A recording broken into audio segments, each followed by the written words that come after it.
National Novel Writing Month is hiring? For an applicant that lives in California?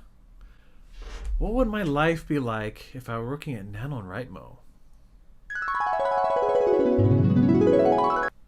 Oh, it's a work from home job. Wait, I'm not wearing any pants.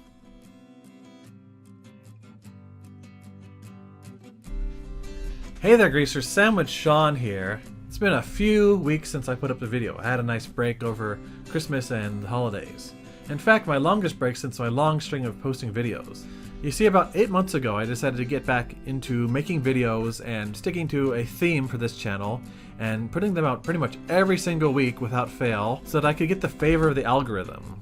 And as you see with some of the views on these, no views, 3 views, no views, no views, no views, it's a little bit challenging. YouTube still hasn't grown a liking from me. So what I figured I would do is, instead of posting every week just another video, I would take the time and put in work to produce something that's worthy of the algorithm and possibly your guys' eyes. If you're just discovering this channel, hi, I'm Sean. I make content on reading and writing and all the crazy stuff that goes on with that.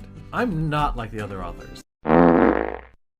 If any of that seems interesting to you, hit that subscribe button somewhere. I'm a bad YouTuber. But guys, for this new year, I think it's time to change up something. I saw this job posting by the National Novel Writing Month Foundation, and I thought, I can't do that, but I'm going to apply anyways, because that's content. Now, I love my current job, and I wouldn't trade it for anything, but it could give me more money, it could give me more hours. But then again, I do like the short hours because I have more time for writing, for stuff like NaNoWriMo.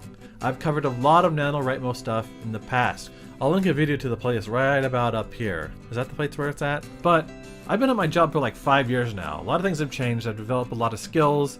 I've received some awards, and it's definitely time for my resume to be updated. So that's what I did. So I thought I might show you guys what's actually on my resume these days. Well, no two resumes are alike unless you use one of those templates on Google Docs, which probably a person who looks at a lot of resumes will be able to pick out very easily. So I couldn't go that way. Now, I'm a technical guy, and I even teach 5th graders how to do the basics, the very basics of their own resume, using those templates I told you about. But I wanted to make my own template, have something original, and at least a little bit flashy for this. Now, I'm obviously not going to put in my real details for you guys to check out. That's saved for anyone who wants to hire me. If you want to hire me, say something in the comments. Send me a DM on Twitter.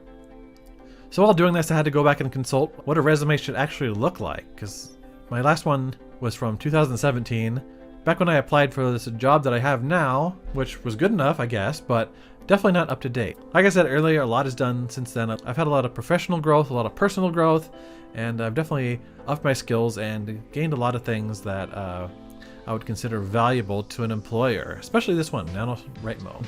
Actually, when I was going through interviews for the job I have now at the elementary school, one of my references was my friend and also someone who I've worked with before. And he mentioned to my boss, who contacted him for the reference, that I had taken the initiative to write a book all on my own. And I think that was one of the major things that got his attention, my boss's attention at the time, gave him the motivation to hire me. And after these almost 5 years, I don't think anyone can complain about me being there. So I think I'm winning. But there's always room for more. So I wanted to start with a summary of myself, because this is obviously a creative type job. That's what they asked for. But I definitely had some writer's block then.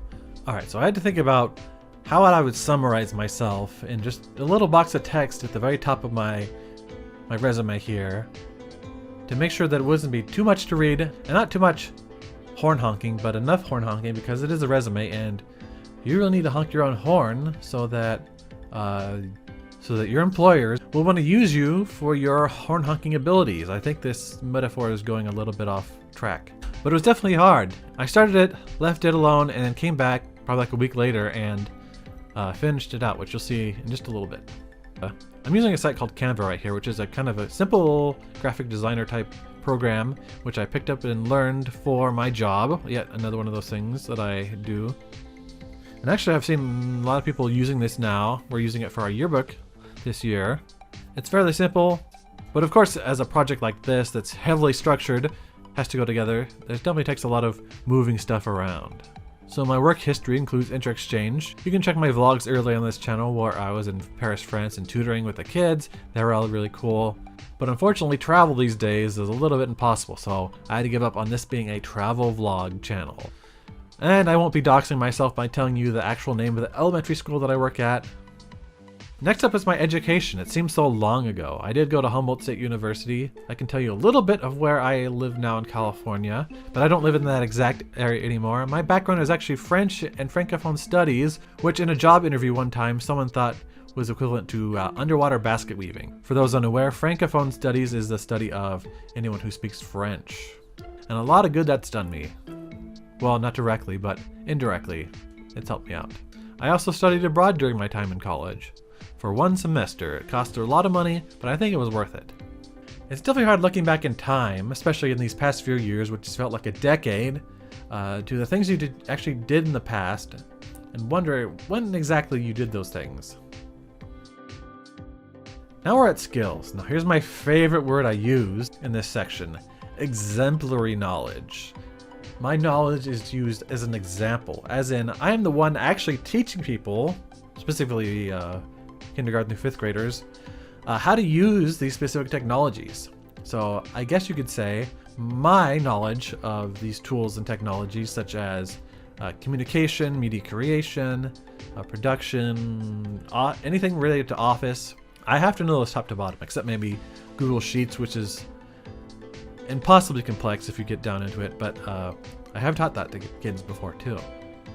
But yeah, my knowledge is exemplary. Hopefully when they look at that, they'll go, what? And that's one of the questions that'll go to an interview, and I get to explain it, which makes me sound smart. Or possibly full of myself. But hey, that's what you gotta do, tooting your own horn, like I said. We did mock interviews in college. My capstone course for international studies, which is kind of like the final, penultimate class you take in a certain segment, at least at the school I went to. So of course we did make a resume for that mock interview as well. If there's one thing I can remember about her, apart from being horribly judgmental, I'm sorry professor, is that putting your language proficiency skills in your resume, especially for an dumb American, is something that an employer will see and probably like a whole lot. Probably for the difficulties of learning a language, especially to a level of fluency. And yes, I am fluent in French. Omelette du fromage.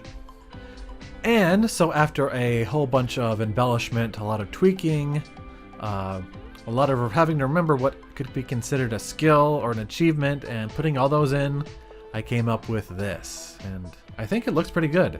It's not very colorful, but then I think about a really colorful resume having to be printed out and using up like half of their ink. So I definitely didn't want to do that. I think leaving it like this would be good. Obviously I'm going to change all the names, like elementary school here, to the proper one and give them all the information they need. I think that'll be good. The thing I'm most proud of, and the thing that I knew was going to go on a resume when it was time to create it, was writing a grant and getting money for 3D printers for my school. I'm very proud of that, and it's definitely something that lines up with the desires that National Novel Writing Month wants in their candidate. So yeah. Hey guys, it's me, the Sandwich Sean, who's editing this video right now. You might have seen at the bottom of the resume right now that I have 10 plus books self-published. That's one more than I had just a week ago. Yes, I actually put up a brand new book. If you read and liked my 3 books in the Sing Wars trilogy, I have a prequel up called Remnant. It is a very long book. It's only $3 to get the ebook. You can also go to my Ko-fi page, linked down below, to get a copy of the very first book in the series of Armor and Bone for only a $1 donation. Now let's go back and wrap up this video. So, knowing all that information about me now, would you guys hire me?